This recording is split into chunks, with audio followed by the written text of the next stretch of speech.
Hello, sunshine. Here we are again. Yeah. Have you got people who you would seriously love to Velcro yourself to? Even now, even though you've grown up and that sort of thing is like totally immature. Have you ever thought about why that is?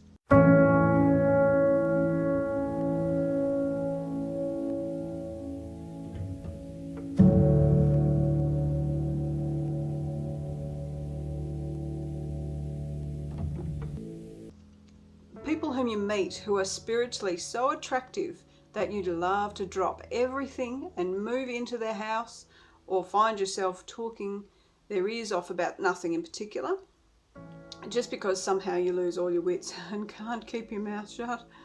Oy. Or are there people you've never met but you seriously wish you could or had or might one day? I'm talking about people who have managed to get God all over them in a way that what's inside of them pulls on us like a magnet. We need to find what they've got and we'll do anything humanly possible to get it. I have a couple. The people I watch closely and love like this are and have been some people who some of them you might recognise, who have given everything to do and be what God made them to be in relationship with Him in a way that stands them apart from the crowd, but it might be in unexpected ways. Some of the people on my list are Keith and Melody Green, Jim and Elizabeth Elliott, David Wilkerson, Heidi and Roland Baker, and then there are others whom you definitely won't know at all.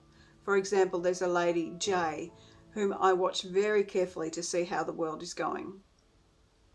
The natural world, the trees, grass, flowers, etc., all show how amazing God is by being exactly what God made them to be. So why would God make me unique and amazing just to tell me that I'm not allowed to be the Anita He made me to be? If it's impossible to turn a duck into a carrot, then it's kind of pointless trying to turn me into Billy Graham. He did an amazing job being exactly who God made him to be. I need to be who God made me to be. I need to work with all of who God is, to allow Him management and access to all of who He made me to be, to give Him veto power, to choose Him every time there is a choice to be made. Then He said to them all, "Whoever wants to be my disciple must deny themselves and take up their cross daily and follow me. For whoever wants to save their life will lose it, but whoever loses their life for me will save it. What good is it for somebody to gain the whole world and yet lose or forfeit their very selves?" Luke chapter 9 verses 23 to 25. This might sound nuts. I went through a period of time when God wanted to pick the colour socks I put on in the mornings. It went on for years. The colours meant something and were a testament to the theme of the day. Relationship, being in the river, restoration, royalty, purity, and a bunch of other things. It was a small thing, but it was part of Him training me to listen to His voice. It also appeals to my sense of everything being in sync with the Creator of the universe, being concerned with the little things. He cares enough to notice my socks. It's also about complete integration, learning to make choices that include Jesus in every decision, no matter how inconsequential they may seem at the time. He doesn't always want me to reference Him when I'm picking out clothes anymore. Although sometimes He does, and it turns out to be important. There have been times I'll turn up to a prayer meeting and every single person will have the same exact colour jumper or shirt on. That's kind of fun. We grow up and we learn to recognise His heart and His voice. This death, this dying with Christ is as much about learning to include Him as an essential part of everything we are and everything we do as it is about anything else. To make Jesus so much part of us and us so much part of Him that if we forget to include Him for some tiny reason, we'll miss His input so keenly that it is like losing a leg. There are other things that come along with the process.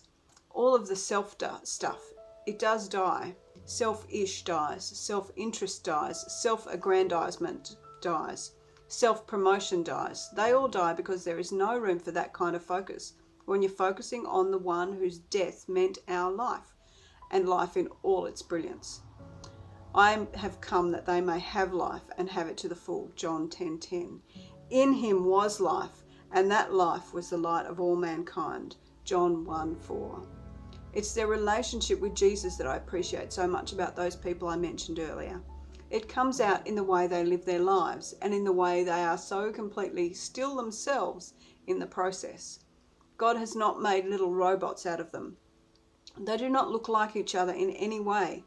Their passion for Jesus is or was expressed in very different ways and found its voice in different endeavours. What are you passionate for? I don't know, but you know and God knows. For me, I want to be like those people. They are so full of Jesus that he leaks out all over the world around them, and it can't help but be changed by him. Their lives are overtaken by him. Their selves are overtaken by him.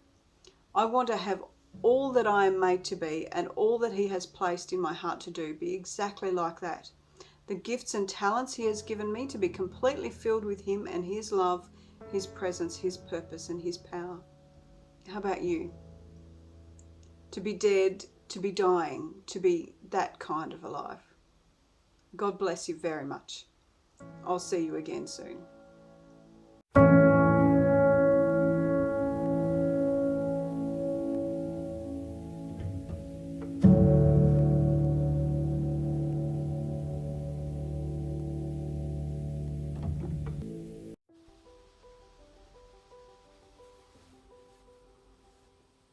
Hello there.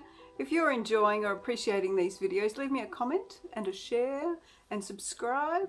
Those small things really help the word get out to others who might need to hear what we're talking about together here. Click the buttons, click the bells, tell your friends, let me know. Love you all. Catch you again soon. Bye.